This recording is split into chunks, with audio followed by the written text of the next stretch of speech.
रक्षा तकनीक में भारत ने एक बड़ा और अहम कदम उठाया है। डीआरडीओ ने अग्नि प्राइम का सफल परीक्षण किया है।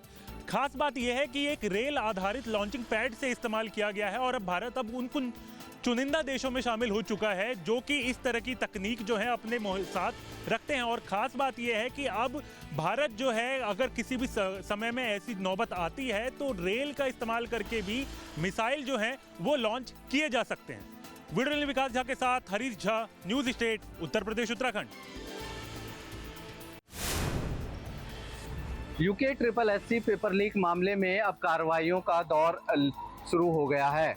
जहां शासन से जो सेक्टर मजिस्ट्रेट थे उनको निलंबित किया गया, तो हरिद्वार से भी एसएसपी ने एक एसआई और एक सिपाही को सस्पेंड किया है। एसआई और जो सिपाही थे उनकी ड्यूटी उसी बहादुरपुर जट के उस परीक्षा केंद्र पर थी और प्रथम दृष्टया जो जांच में सामने आया है तो उसमें उनकी कार्य प्रणाली में एक तरह से लापरवाही दिखाई दी है, जिसके बाद उन्हें सस्पेंड कर दिया है। इसके साथ ही एसएसपी ने इस पूरे मामले की जांच, दोनों आरोपियों की जांच सीओ रुड़की को सौंपी है और उसमें आगे की कार्रवाई की जाएगी। आपको बता दें कि UK SSSC exam paper leak मामले में खालिद की गिरफ्तारी के बाद से कार्रवाइयों का दौर जारी है और इस पूरे मामले में सरकार ने एसआईटी का गठन कर दिया है और यह एसआईटी जो रिटायर्ड जज हैं हाई कोर्ट के, उनकी निगरानी में की जाएगी। इसके अलावा हमने देखा था कि कल एसआईटी जो जांच टीम थी वो खालिद को लेकर मौके पर पहुंची थी और उस स्कूल में परीक्षा केंद्र पर उन्होंने रिक्रिएशन किया था, जिसमें खालिद ने कई चौंकाने वाले खुलासे भी किए थे और उम्मीद यही है कि बहुत जल्द इस मामले का पटाक्षेप भी होगा। न्यूज़ स्टेट के लिए हरिद्वार से महावीर नेगी।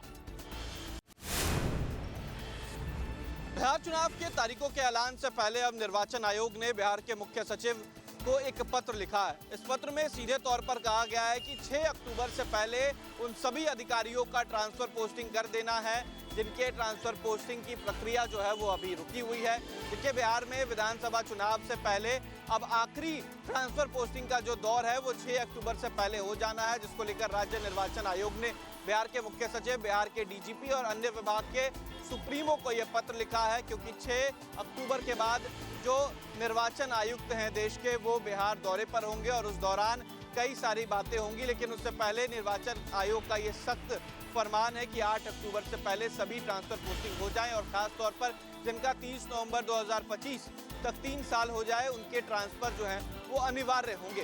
वीडियो जर्नलिस्ट सत्येंद्र कुमार के साथ उत्कर्ष, न्यूज़ स्टेट, यूपी यूके।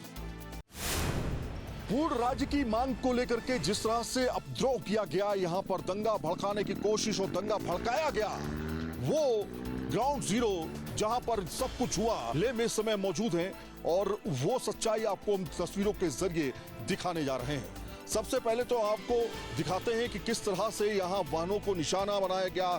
4 लोगों की मौत की अभी तक पुष्टि हुई है और 77 लोग घायल हैं। लेकिन आप देखिए, ये वही रोड थी जहां पर जो सुरक्षा टुकड़ी है उसको बकायदा यहां पर निशाना बना करके उसके वाहन को यहां पर जलाकर फूंक दिया गया। आखिर ये किस तरह की मांग है? आखिर वो कौन लोग थे जो उपद्रव करना चाह रहे थे, जो एक तरह से एक मॉड्यूल की तरीके से आए, एक नए तरीके से उन्होंने उपद्रव किया और अचानक वो गायब भी हो जाते हैं। कई लोगों को रडार पे लिया गया है, पुलिस इन्वेस्टिगेशन लगातार की जा रही है। कई लोगों को बताया जा रहा है कि कुछ हिरासत में लिए गए हैं और उनसे पूछताछ की जा रही है। लेकिन यहाँ पे आप तस्वीरें देखेंगे किस तरह से यहाँ पर उपद्रव मचाया गया। पूरे इस इलाके में तांडव एक तरह से देखने को मिला लेह के इस रोड के ऊपर और तस्वीरें आपको साफ तौर पे हम दिखा रहे हैं किस तरह से जो सीआरपीएफ की जो टुकड़ी है उसके जो वाहन है उसको यहाँ पर आप देख सकते हैं निशाना बनाया गया। जब यहाँ पर दंगा रोकने के लिए बाकायदा यहाँ पर प्रदर्शन को रोकने के लिए, उपद्रव को रोकने के लिए बाकायदा यहाँ पर फोर्सेस तैनात की गई, तो इस तरह से उनको उनके वाहनों को फूंका गया। ये आप बोर्ड देखिए पहले, ये बीजेपी का दफ्तर है। ये जो बीजेपी का दफ्तर है यहाँ पर भी तोड़फोड़ हुई। किस तरह से तोड़फोड़ हुई अभी इस पूरे इलाके में हम लगातार आपको तस्वीरें दिखा रहे हैं। राकेश चौहान के साथ सैयद आमिर हुसैन ले। संघीय शासित राज्य यानी लेह में हालात तनावपूर्ण लेकिन नियंत्रण में है। आज भी लगातार कर्फ्यू लगा के रखा गया। पैरामिलिट्री फोर्सेस के तौर पर आईटीबीपी और सीआरपी की तैनाती कल की तुलना में आज ज्यादा रही। मिलिट्री इंटेलिजेंस से लेकर इंटेलिजेंस ब्यूरो भी एक्टिव नजर आया और गृह मंत्रालय दिल्ली की तरफ से ये कहा गया कि प्रिमा फेसी लग रहा है कि लेह में जो हिंसा हुई उसके पीछे सोनम वांगचुक का भड़काऊ भाषण हो सकता है, क्योंकि सोनम वांगचुक को 5 अक्टूबर में बैठक के लिए बुलाया गया था जिसमें लेह काउंसिल को अधिक अधिकार देने, आरक्षण की और विकास के मामलों में भी तरजीह देने की बात थी। सोनम वांगचुक लगातार गृह मंत्रालय से संवाद में थे और लेह यूटी में नए जिलों की स्थापना भी की गई थी। ऐसे में सवाल उठता है कि 10 सितंबर को सोनम वांगचुक ने क्यों अमर अनशन की शुरुआत की। सवाल तो ये भी उठता है कि क्या सोनम की एनजीओ को विदेशी फंडिंग मिल रही है और क्या लेह में जो जेंजी के नाम पर एक बड़ी हिंसा का प्रोपेगेंडा रचा गया उसके पीछे चीन या कोई विदेशी शक्ति भी हो सकती है, क्योंकि अब सोनम वांगचुक की एनजीओ को विदेशी फंडिंग के ऊपर सीबीआई की जांच की शुरुआत भी हो गई है। लेकिन फिलहाल लेह की स्थिति पूरी तरीके से नियंत्रण में है। कैमरा सहयोगी राकेश सिंह रावत के साथ राहुल डबास, न्यूज स्टेट, उत्तर प्रदेश, उत्तराखंड। अभी भी कहीं ना कहीं धुआं निकल रहा है। लोग हैं वो अपनी जो चीज़ें हैं वो ढूंढ रहे हैं, पैसा ढूंढ रहे हैं। ये पैसे जल रहे हैं, आप निकाल रहे हो, क्या है? हाँ, ये केस है जो कल हम, ये मेरे फ्रेंड है दुकान सामने, कल हमने साथ में बैठकर नाश्ता किया। बाद में उन्होंने मुझे 4.5 लाख रुपए केस दिया था कि मशीन, जेरोक्स मशीन है उसके अंदर रख दो, थोड़ा सा केस वो कुरियर मंदिर के अंदर रख दो। सब जल गया या चला लूट गया वो मालूम नहीं। इतनी केस हाथ में आई। हाल जो लोग हैं वो अपना सामान बटोर रहे हैं। हालांकि हर एक चीज़ है वो जली हुई है। पुलिस की जो गाड़ी मौके पे पहुंची थी और दहशतगर्दों ने उसको भी नहीं बख्शा है, उसके ऊपर भी तोड़फोड़ करी है। 60 से ज़्यादा लोगों को फिलहाल हिरासत में ले लिया है और अभी भी लोगों की तलाश जारी है। कैमरामैन हितल खत्री के साथ बलदेव भ्रमक सक्रिय, गांधीनगर, बहियाल गाँव। कानपुर से शुरू हुआ आई लव मोहम्मद विवाद देखते ही देखते देश के हर राज्य तक पहुंच गया। इस वक्त हम मुंबई के जोगेश्वरी इलाके में मुंबई। समाजवादी पार्टी के बाहर एक बार फिर से पोस्टरबाजी जैसी चीज़ें दिखना शुरू हो गई हैं। आजम खान के रिहाई के बाद एक बार फिर ये पोस्टर नज़र आ रहा है जिसमें साफ तौर पर कुछ चीज़ें लिखी गई हैं। आजम खान की तस्वीर है, अखिलेश यादव की तस्वीर है, साथ में दोनों की तस्वीर लगाई गई है और लिखा है कुछ उसूलों को नशा था, कुछ मुकद्दस ख्वाब थे, हर जमाने में शहादत के यही असबाब थे, आजम लौटे ये एक नई सुबह की पहचान है, गौर से सुनो हवाओं में सरकार बदलने का ऐलान। ये होल्डिंग लगाई गई है बाहर और इस पोस्टर में आजम के लौटने के बाद हवाओं में सरकार के बदलने का ऐलान भी किया गया है। साफ तौर पर इस पूरे जो होल्डिंग में अखिलेश यादव और आजम खान को लेकर के जैसे कि बीते दिनों तमाम तरह की चीज़ें और बीच में दोनों के सामान्य परिस्थितियाँ ना होने की बात कही जा रही थी या कयास लगाए जा रहे थे, उन तमाम कयासों पर भी सवाल उठाए गए। साथ ही साथ उनके वापस आने के बाद, जेल से रिहाई के बाद सरकार बदलने का ऐलान है, ये भी बात कही गई है। समाजवादी पार्टी के कार्यकर्ता मोहम्मद इखलाक की तरफ से ये होल्डिंग समाजवादी पार्टी के कार्यालय के बाहर लगाई गई है। वीडियो जर्नलिस्ट सैफुल हसन के साथ शुभम पांडे, न्यूज स्टेट, लखनऊ।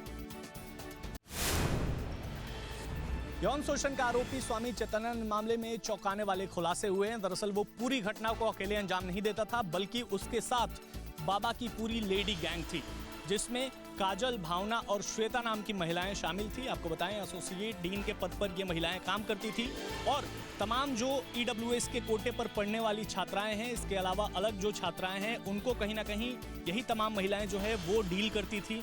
महिला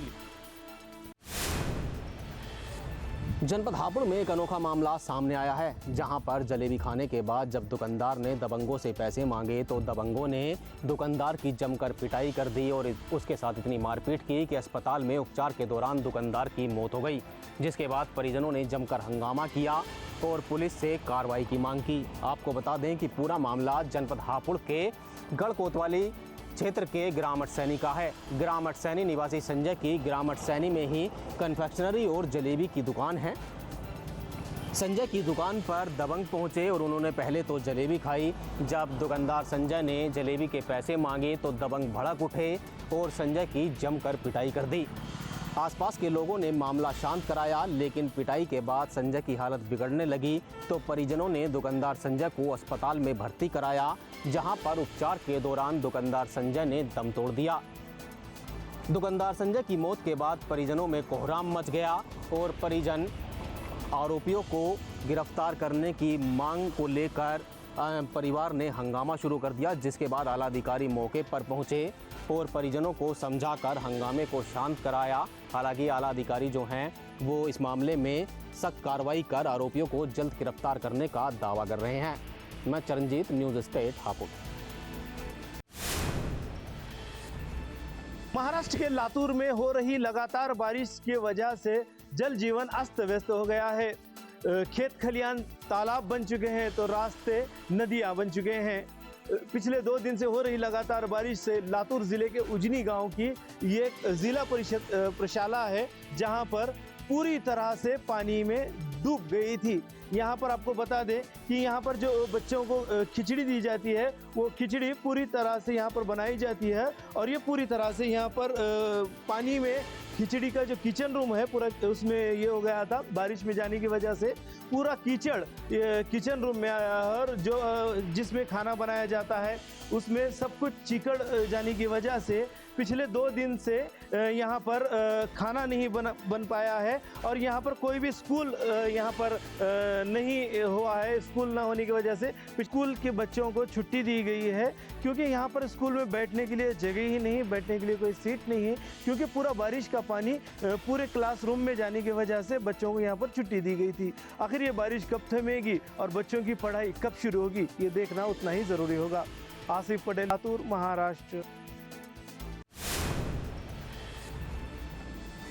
धान की कटाई के बाद पंजाब में पराली जलाने के मामले लगातार बढ़ते जा रहे हैं। पंजाब सरकार लगातार एक्शन में नजर आ रही है और किसानों के ऊपर जो है मामले दर्ज किए जा रहे हैं, रेड एंट्रीज की जा रही हैं और भारी जुर्माना लगाया जा रहा है।